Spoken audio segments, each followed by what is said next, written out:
Mr. Speaker, even economist Jack Mintz and small business backer Don Kelly have panned the Conservative EI plan.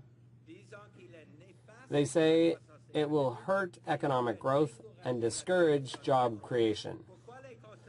Why don't the Conservatives adopt the Liberal plan for an EI premium holiday on new hires, a much more targeted plan? The Honourable Finance Minister. Mr. Speaker, the Liberal Party pretends to support small businesses,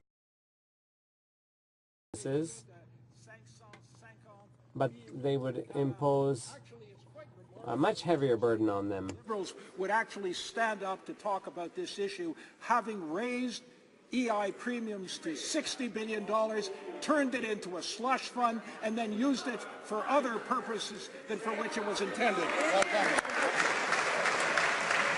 The Honourable Member for Wascana. Chinese Liberal. Mr. Speaker, the last government, in fact, it reduced EI premiums 12 consecutive years in a row. Canadians need a break from the $5.4 billion in job-killing EI payroll tax increases imposed by this government. The scheme announced last week totally misses the mark. There's no link to job creation, and it's capped, going only to firms with up to a dozen employees. Go over that, and you lose $2,200. That's an incentive to fire people. Will the government simply provide a full EI refund to every employer who creates a new Canadian job? That would generate $175.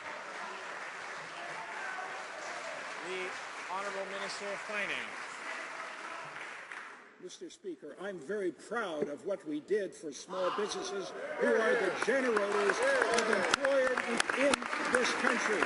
Over 90% of small businesses, of all businesses, will benefit. 780,000 businesses, $550 million over the next 2 years. This is precisely what we want to do, create more jobs for Canadians from coast to coast to coast.